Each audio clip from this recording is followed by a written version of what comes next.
So now we're going to get into some of our measurements here. And what I'd like you to do is to find the center of this. Again, the circle length is about 15 centimeters, so I'm going to be going to my center, which is going to be about 7.5. So here's my C center. And once again, I also need to find my halfway point, which is going to be about 3.8. This is going to be my focal length.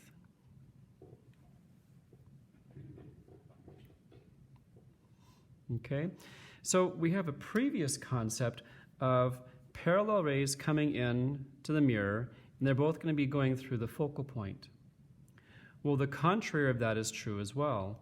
Rays that come into a mirror that go through a focal point, okay, rays that come in parallel are going to be exiting through the focal point.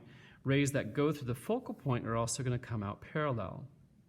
So let me go ahead and share this with you with a demonstration of an object.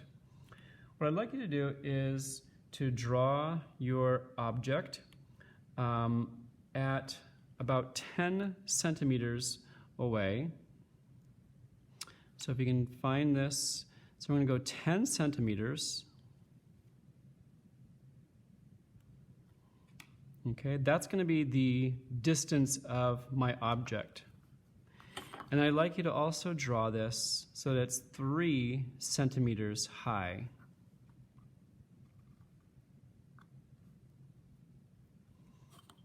Okay, so here's my object. Okay, and the distance of the object is going to be 10 centimeters. So we're going to draw our first ray of light coming in to the mirror like this. So the distance of the object is going to be 10.0 centimeters from the mirror to the object here. And remember, we're drawing the line through the mirror to this line that's perpendicular to the principal axis of CA. So we previously saw a concept where lines that come in parallel are going to exit through the focal point. So here's the incoming ray, and this is going to exit through the focal point. So we can draw it from here, exiting through the focal point. Okay, so this is ray number 1, and ray number 1 is going to be parallel to this principal axis of CA. We're going to draw our second ray, and we're going to draw our second ray going through the focal point. Now, recall from previous lectures, we have light coming from all different angles coming into this object. We're going to be looking at just 2 rays this time rather than 3 like we did with the plane mirror. These 2 rays that are coming from the tip of this object right here. This ray of light is going to travel through the focal point. Okay, so let's remove the mirrors entirely. Let's say there's an object in the middle of the room. There's a person standing here. Can they see the object? Yes, because the rays of light are coming off of that object. Person standing here, can they see the object? Yes, because the rays of light are coming from that object to that person who's standing over there. So the previous concept is, with ray number 1, we go parallel to the principal axis. It exits through the focal point. What happens when you have a beam of light, ray of light that enters through the focal point? It's going to come out parallel. Didn't draw that far enough either, so let's go ahead and take this line. We want to draw it all the way to that line that's perpendicular to principal axis, and it's going to come out parallel. So we can draw it like this. Okay, so ray 2 enters the focal point. Ray 2 enters the focal point and comes out parallel. Ray number 1 comes parallel, exits through the focal point. So let's take a look at reflected ray 1. Reflected ray 1 exits focal point. Ray 2 enters the focal point. Ray 2 exits parallel, or the reflected ray. Reflected ray 2 exits parallel to CA. And if you remember, we were looking at our last lecture of the plane mirror, where we did not have the actual light rays converge. We had to draw these dotted lines back to represent the convergence of those sight lines. And we had our image formed on the other side of the mirror. But what's interesting when you have objects that are outside of the center and outside of the focal point over on this side, what happens is, look at right here. This is where our light rays will converge. Our light rays will converge right here. This is where the image is going to be formed. So let's take a look at a couple of these features of this. What's the height of my object? The height of my object is 3.0 centimeters. The distance of the object is 10.0 centimeters. What is the height of my image? Well, if I measure my image is going to be about 1.7 centimeters. But notice how the arrow is pointing down. I would say that this is minus 1.7 centimeters. This negative right here means that my image is going to be inverted or upside down.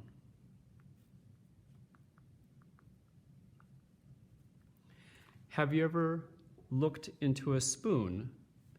You'll note that your image inside of a spoon is upside down. A spoon is a concave mirror. It's curved like that.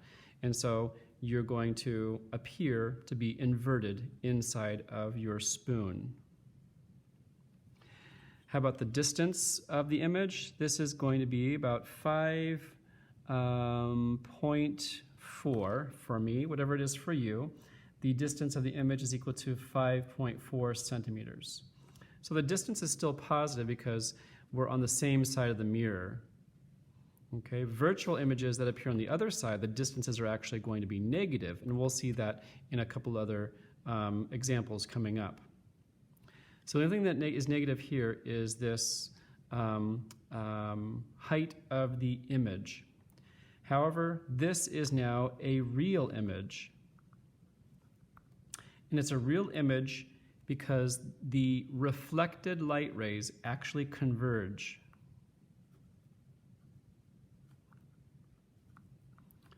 So the reflected light rays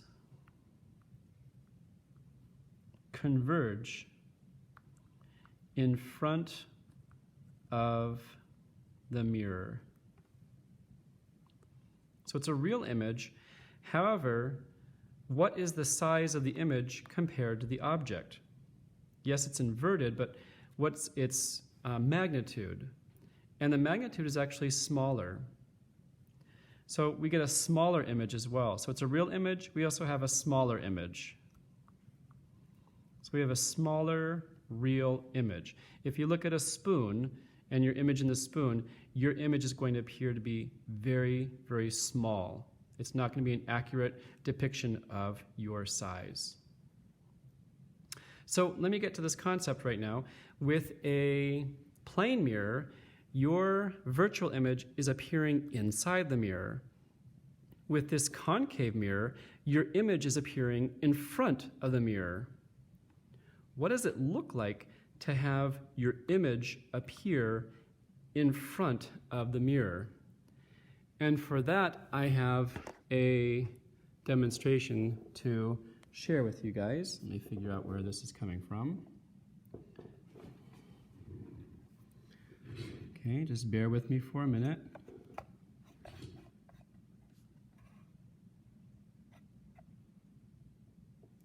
Okay, let me see if you guys can see this right here. There. That is a real image.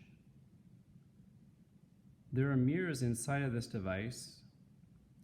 However, this frog that you're seeing right there is not truly there. And what I want to do is I want to show you.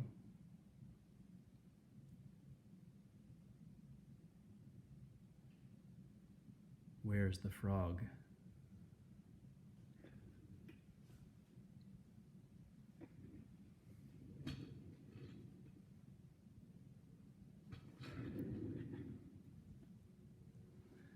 The frog's actually down below there. And what you're seeing on the top is the real image of that frog.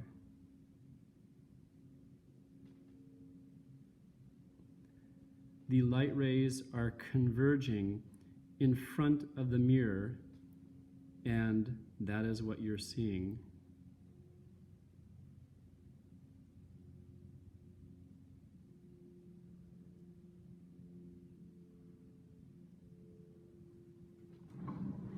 Let me see if I have. Okay, walk along with me. There's some other interesting features about this as well. So getting back to the frog here. So this frog is not really there, right? Okay, I'm putting my finger through it like this, okay? But what's really interesting is I can take a laser. There it is. And it looks like the laser is hitting the surface of the frog that's not really there. I'll have a video link for you guys to see the explanation of this.